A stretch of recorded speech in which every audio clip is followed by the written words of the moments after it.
ஞானத்தை தருகின்ற நமது தேவாதி தேவனின் இனிதான நாமத்தினாலே வாழ்த்துதல்களை கூறிக்கொள்கின்றேன்.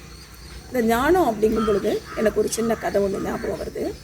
ஒரு ஊரில் ஒரு வயதானவர் தன்னுடைய மகளோடு வாழ்ந்து வந்துட்டு இருந்தார். அவருக்கு பணம் தேவைப்பட்டதுனால கடன் கொடுக்குறவரிடம் அவர் பணம் வாங்கியிருந்தார். ஆனால் அந்த பணத்தை அவரால் திருப்பி கட்ட முடியல. அவ்வப்பொழுது அந்த மனிதன் அந்த பணத்திற்காக கொடுத்த கடனுக்காக அவரை தொந்தரவு செய்து கொண்டே இருந்தான்.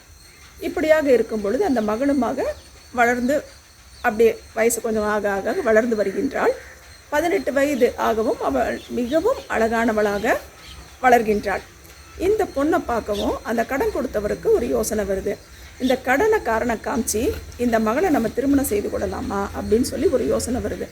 உடனே என்ன பண்ணுறாரு, அந்த கடன் வாங்கி அந்த பெரியவர்கிட்ட போய், இங்கே பாருங்கள், இதுதான் உங்களுக்கு கடைசி, ஒன்றா நீங்கள் பணத்தை திருப்பி கொடுக்கறதுக்கு பாருங்கள், இல்லைன்னா சொல்லிடுங்க, முடியலன்னா உங்கள் பொண்ணை எனக்கு கல்யாணம் பண்ணி கொடுத்துருங்க அப்படின்னு சொல்லி கேட்குறாரு. இப்படி கேட்கவும் அந்த பெரியவருக்கு மிகவும் வேதனையாயிடுச்சு. இந்த ஆள் வயசானவராக இருக்கார், நம்ம இயலாமையினால் நம்ம அழகான இந்த மகளை இவ்வளோ போய் இந்த வயசானவருக்கு கல்யாணம் பண்ணி வைக்க சொல்லி கேட்குறானே, எப்படி ஒரு இழிவான மகனாக அவன் இருப்பான் அப்படின்னு யோசிக்கிட்டு, இதை எப்படி நம்ம வெளிவர போகிறோம், இந்த வேதனையிலேருந்து எப்படி நம்ம வெளியே வர போகிறோம் அப்படிங்கிறது தெரியாமல் திகச்சிக்கிட்டு இருக்காரு. அப்போ மறுபடியும் அந்த மனிதன் சொல்கிறான், சரி பரவாயில்ல, உங்களுக்கு நான் இப்போ 2 சாய்ஸ் கொடுக்குறேன். அந்த 2 சாய்ஸில் நீங்கள் ஜெயிச்சிட்டிங்கன்னா நான் எங்கள் சொல்கிறபடி நடக்கும் அப்படின்னு சொல்லிட்டு தன்னுடைய 2 காரியங்களையும் கூற ஆரம்பிக்கிறான்.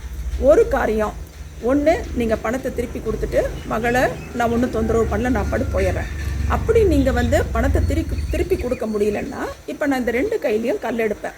ஒரு கையில் கருப்பு கல்லை வச்சுருப்பேன், ஒரு கையில் நான் வெள்ளைக்கல்லை வச்சுருப்பேன். உங்களுடைய மகள் கையில் தொடும் பொழுது, என் கையை தொடும்போது அந்த கையில் என்ன கல் இருக்குதுன்னு பார்ப்பேன். வெள்ளைக்கல் இருந்ததுன்னா உங்கள் மகளையும் ஒன்றும் பண்ண மாட்டேன், நீங்கள் கொடுக்க வேண்டிய கடனும் நீங்கள் திருப்பி கொடுக்க வேணாம். அதே இது கருப்பு கல் வந்துருச்சு அப்படின்னா கண்டிப்பாக நீங்கள் உங்கள் மகளை எனக்கு திருமணம் செஞ்சு வைக்கணும் அப்படின்னு சொல்கிறாரு. அந்த பெரியவர் என்ன செய்கிறதுன்னு தெரியாமல் திகைச்சிக்கிட்டு இருக்காரு. சொல்லிட்டு ஒரு 4 பேர் முன்னிலையில் இந்த காரியங்கள்லாம் நடக்குது. அவன் என்ன பண்ணுறான், யாரும் பார்க்காத வண்ணம் கீழே இருக்கக்கூடிய கற்களை எடுக்கிறான். எடுக்கும் பொழுது அவன் 2 கையிலையுமே கருப்பு கல்லை எடுத்துக்கிறான். வலது கை இடது கை 2லேயுமே அவன் கருப்பு கல்லை தான் எடுத்திருக்கான். ஆனால் இந்த காரியத்தை அந்த மகள் கவனிச்சிட்றான்.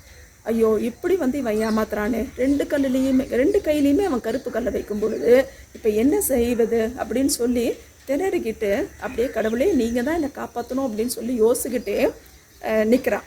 அவன் சரி உங்கள் மகளை தொட சொல்லுங்க அப்படின்னு சொல்கிறான். சொல்லும்போது அந்த பெரியவர், போமா, என்ன பண்ணுறதுன்னு எனக்கும் ஒன்றும் புரியல அப்படின்னு சொல்கிறாரு. அந்த மகள் சென்று என்ன செய்வதுங்கிறது அப்படியே யோசனை இல்லை, ஒரு ஜெபத்தை மனசில் ஏறெடுத்தவளாக போகிறா. போகும் பொழுது வேகமாக அந்த கையை திறக்கிறா. திறந்த வேகத்துக்கு அந்த கையில் இருக்கக்கூடிய கல்லெல்லாம் கீழே விழுகிற மாதிரி பார்த்துக்கிறான். அந்த காரியம் நடக்கவும் அப்புறம் 4 பேர் தான் முன்னாடி இருக்காங்க இல்லையா, அவங்ககிட்ட சொல்கிறா, இந்த கையை இப்போ திறக்க சொல்லுங்கள், இந்த கையில் இருக்க கல் தான் விழுந்துருச்சு இல்லை, அப்போ இந்த கையில் என்ன கல் இருக்கோ அதுக்கு மாறான கல் தானே இங்கே இருக்கும் அப்படின்னு சொல்கிறான். அவன் கையை திறக்கிறான், அங்கே இருக்கிறது கருப்பு கல். உடனே அவன் சொல்கிறான், அப்போ இதில் கருப்பு இருந்ததுன்னா இந்த கையில் வெள்ளைக்கல் தானே இருந்திருக்கணும், அப்போ நான் தொட்டது வெள்ளைக்கல் தானே அப்படின்னு சொல்கிறான். இந்த மகனுடைய புத்தி கூர்மையை அவன் பார்த்துட்டு, சரி இதுக்கு மேலே நம்ம சொல்கிறதுக்கு ஒன்றும் இல்லை, நம்ம வார்த்தையை விட்டுட்டோம், அதனால் வேறு வழியில் நம்ம சொன்னபடி வெள்ளைக்கல் தான் இருந்தது, அதனால் உன் மகளையும் நான் விடுதலை பண்ணிடுறேன், அதே சமயத்தில் நீ பணமும் கொடுக்க வேணான்னு சொல்லிட்டு அவன் போயிடறான்.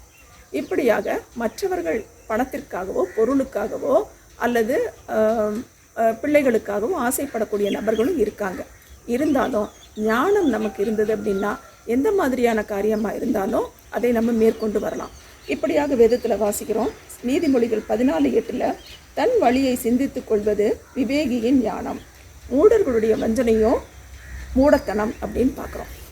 அப்போ நம்முடைய வழியை கர்த்தருக்கு நேராக நடத்தி ஞானத்தை பெற்றுக்கொள்வோம் அப்படின்னா எந்த விதமான மோசமான சூழ்நிலை வந்தாலும், இக்கட்டான சூழ்நிலை வந்தாலும், கர்த்தருடைய ஞானம் நம்மோடு கூட இருக்கும் பொழுது அனைத்து காரியங்களையும் நாம் வெற்றிகரமாக முடிக்க முடியுங்கிறதுல எந்த விதமான சந்தேகமும் இல்லை.